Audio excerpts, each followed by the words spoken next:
Él dijo que el compartimiento de metal del arca estaba bajo llave.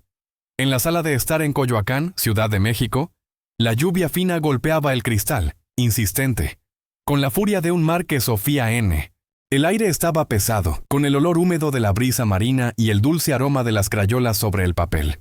Santiago, su hijo de apenas 4 años, permanecía callado, los ojos azules fijos en el documental sobre leyendas bíblicas que pasaba en la pantalla de la televisión. En el tapete de lana fría yacía, no era un barco cualquiera, sino la planta de una embarcación colosal, de 3 niveles, con detalles de ensamblaje de madera que desafiaban el conocimiento de cualquier preescolar. Santiago no dibujaba el mito. Detallaba una ingeniería perdida. Sofía sintió el calor familiar en el toque de la mano de su hijo. Un gesto de simple confianza mientras él señalaba la imagen del arca en la TV, buscando la validación de su madre.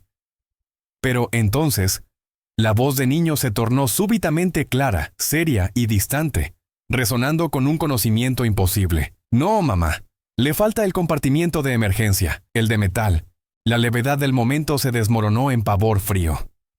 La aprensión creció con la melancolía insoportable en el susurro que él repitió, como una memoria demasiado pesada para un cuerpo tan pequeño. Stab. Fue allí, en ese instante de silencio denso y en el sonido de un término técnico imposible para su edad, que la inquebrantable certeza del concreto en la vida de Sofía comenzó a derrumbarse, llevándola a sujetar la mano de Santiago mientras él se dormía con fiebre, susurrando una única palabra: Gopher. ¿Dudarías de la lógica de tu hijo? ¿O aceptarías que algunas memorias son más grandes que la vida? La vida de Sofía Navarro, una mujer de 35 años, estaba dibujada por líneas de plomada y escuadra. Arquitecta por pasión y profesión, ella tenía en la lógica su fundación inquebrantable, el ocinosin. El océano inspiraba en ella un respeto calmado, la grandeza natural que podía ser medida y cartografiada, pero jamás el miedo. Para Sofía, el mundo se regía por leyes de causa y efecto. Era posible prever, calcular y construir. En medio de ese universo de certezas existía Santiago. El hijo, de 4 años, era su único punto fuera de la curva, el misterio silencioso que ella amaba sin conseguir catalogar. Santiago era un ni. No era un niño de berrinches o de euforias ruidosas. Traía consigo una calma casi ancestral, un silencio que, a veces, era más denso que el ruido. A Santiago le gustaba dibujar. Pero sus dibujos no tenían la alegría fácil e inmediata de los carros de bomberos o de los muñecos coloridos típicos de un preescolar. El niño dibujaba barcos. No velero. Había 3 niveles distintos en aquellas estructuras, y los detalles de ensamblaje de la madera eran de una precisión que desafiaba la propia capacidad motora y el conocimiento de un niño de su edad. Las líneas eran firmes, las proporciones asustadoramente exactas, como si el proyecto viniera de una memoria muscular y no de una imaginación reciente. El ambiente en la pequeña sala de estar era de levedad. La luz grisácea de la tarde de otoño, filtrada por la lluvia fina que caía afuera, envolvía a madre e hijo en un capullo de comodidad doméstica. Estaban frente a la pantalla de la televisión, viendo un documental sobre civilizaciones antiguas y leyendas bíblicas. Sofía se sentía relajada, feliz por la normalidad de ese instante. La vida era eso: confort, lógica, el olor a café de olla y el calor de la mano de su hijo a su lado. Entonces, en la pantalla apareció la imagen de una réplica de la famosa Arca de Noé. El evento que rompió la normalidad, la primera señal de que las fundaciones de Sofía serían puestas a prueba, vino. Súbitamente clara, seria, la voz del niño de 4 años asumió un timbre que no pertenecía a ese niño. Santiago señaló la imagen de la monumental embarcación. No, mamá, le falta el compartimiento de emergencia, el de metal. La frase causó en Sofía un escalofrío inmediato. No era la mención a la leyenda lo que la asustó, sino la palabra: compartimiento de metal. En el texto sagrado, el arca era una obra de madera, de resi. La idea de un compartimiento de seguridad, de metal, era un anacronismo brutal, técnico, que un niño jamás debería concebir. Sofía, la persona en el centro de la experiencia, intentó buscar la tabla de salvación de la razón. ¿Dónde habría escuchado eso? ¿En algún dibujo animado? ¿En alguna visita a un museo que ella había olvidado? Ah, sí, mi amor. ¿Dónde queda ese compartimiento?, preguntó ella forzando una sonrisa de ligereza, intentando transformar el momento en un juego infantil cualquiera. Él dijo que el compartimiento de metal del arca estaba bajo llave. En la sala de estar en Coyoacán, Ciudad de México, la lluvia fina golpeaba el cristal, insistente, con la furia de un mar que Sofía N. El aire estaba pesado, con el olor húmedo de la brisa marina y el dulce aroma de las crayolas sobre el papel. Santiago, su hijo de apenas 4 años, permanecía callado, los ojos azules fijos en el documental sobre leyendas bíblicas que pasaba en la pantalla de la televisión. En el tapete de lana fría yacía, no era un barco cualquiera, sino la planta de una embarcación colosal, de 3 niveles, con detalles de ensamblaje de madera que desafiaban el conocimiento de cualquier preescolar. Santiago no dibujaba el mito. Detallaba una ingeniería perdida. Sofía sintió el calor familiar en el toque de la mano de su hijo. Un gesto de simple confianza mientras él señalaba la imagen del arca en la TV, buscando la validación de su madre. Pero entonces, la voz de niño se tornó súbitamente clara, seria y distante, resonando con un conocimiento imposible. No, mamá. Le falta el compartimiento de emergencia, el de metal. La levedad del momento se desmoronó en pavor frío. La aprensión creció con la melancolía insoportable en el susurro que él repitió, como una memoria demasiado pesada para un cuerpo tan pequeño. Stab. Fue allí, en ese instante de silencio denso y en el sonido de un término técnico imposible para su edad, que la inquebrantable certeza del concreto en la vida de Sofía comenzó a derrumbarse, llevándola a sujetar la mano de Santiago mientras él se dormía con fiebre, susurrando una única palabra: Gopher. ¿Dudarías de la lógica de tu hijo? ¿O aceptarías que algunas memorias son más grandes que la vida? La vida de Sofía Navarro, una mujer de 35 años, estaba dibujada por líneas de plomada y escuadra. Arquitecta por pasión y profesión, ella tenía en la lógica su fundación inquebrantable, el ocinocinocen. El océano inspiraba en ella un respeto calmado, la grandeza natural que podía ser medida y cartografiada, pero jamás el miedo. Para Sofía, el mundo se regía por leyes de causa y efecto. Era posible prever, calcular y construir. En medio de ese universo de certezas existía Santiago. El hijo, de 4 años, era su único punto fuera de la curva, el misterio silencioso que ella amaba sin conseguir catalogar. Santiago era un ni. No era un niño de berrinches o de euforias ruidosas. Traía consigo una calma casi ancestral, un silencio que, a veces, era más denso que el ruido. A Santiago le gustaba dibujar. Pero sus dibujos no tenían la alegría fácil e inmediata de los carros de bomberos o de los muñecos coloridos típicos de un preescolar. El niño dibujaba barcos. No velero. Había 3 niveles distintos en aquellas estructuras, y los detalles de ensamblaje de la madera eran de una precisión que desafiaba la propia capacidad motora y el conocimiento de un niño de su edad. Las líneas eran firmes, las proporciones asustadoramente exactas, como si el proyecto viniera de una memoria muscular y no de una imaginación reciente. El ambiente en la pequeña sala de estar era de levedad. La luz grisácea de la tarde de otoño, filtrada por la lluvia fina que caía afuera, envolvía a madre e hijo en un capullo de comodidad doméstica.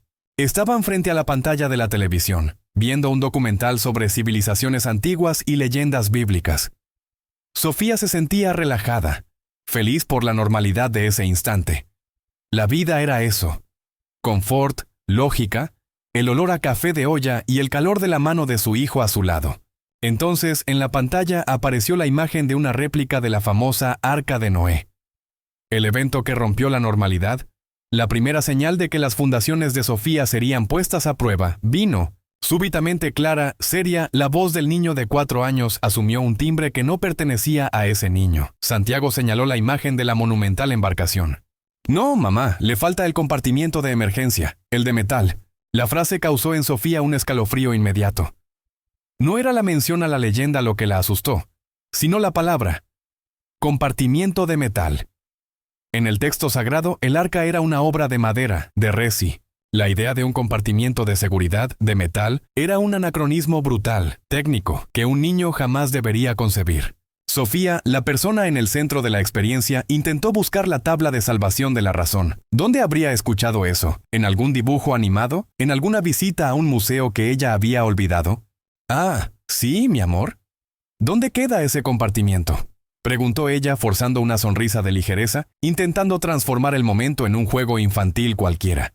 Pero la ligereza se deshizo, como niebla al sol.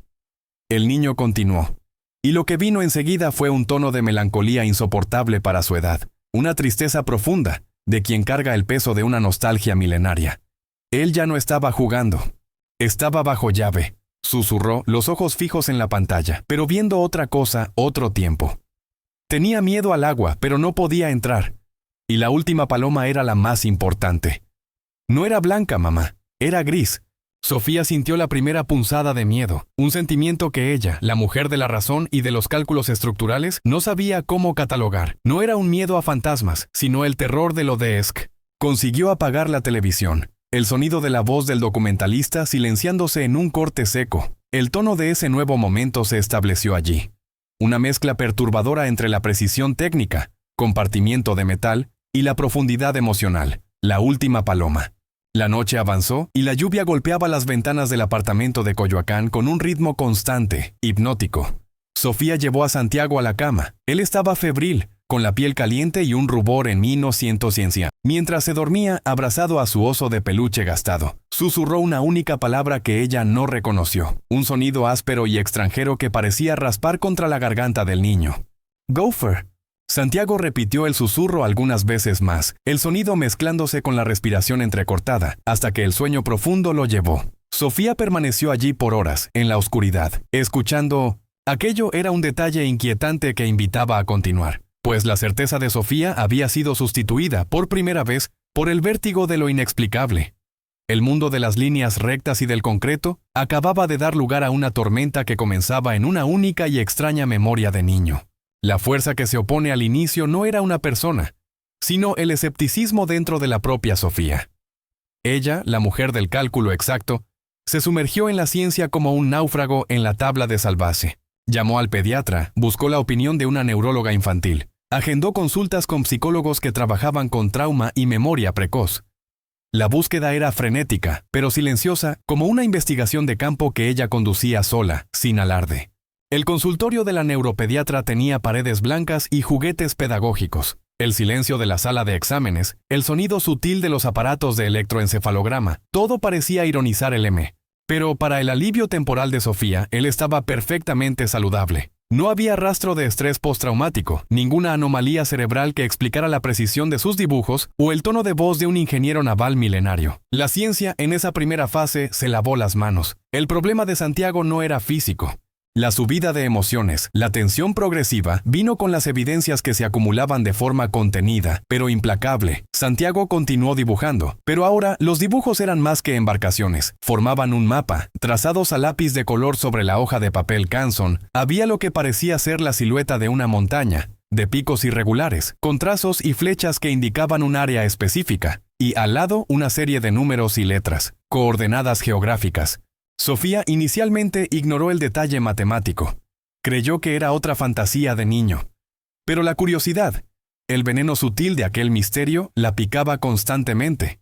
En una madrugada de insomnio, aquel conjunto de coordenadas apuntaba, con una exactitud asustadora, a una región específica del monte Ararat, la montaña bíblica donde, según la tradición, la legendaria embarcación habría reposado. La superposición entre el dibujo ingenuo del hijo y la localización arqueológica exacta fue un golpe en la inquebrantable certeza de Sofía. El corazón de ella se disparó, pero no en pánico, sino en una incredulidad helada. La racionalidad se estaba rompiendo. El involucramiento de la familia trajo el primer alivio. El aliado surgió en la figura de su abuelo materno, el señor Elías Olivares, un carpintero jubilado, cuyas manos callosas tenían el olor permanente a madera y resina. Un hombre de fe fervorosa y simple. Fue el único en escuchar la historia del compartimiento de metal, sin juzgar o buscar un diagnóstico.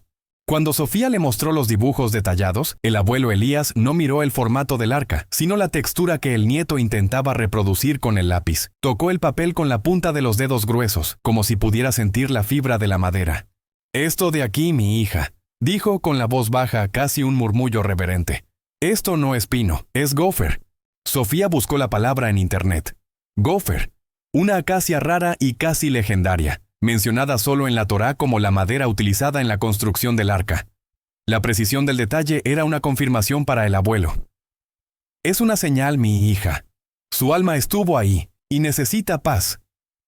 La fe simple del abuelo, cargada de empatía, ofreció a Sofía una subida de emociones, un vislumbre de que quizás el problema no era una enfermedad, sino algo de orden espiritual.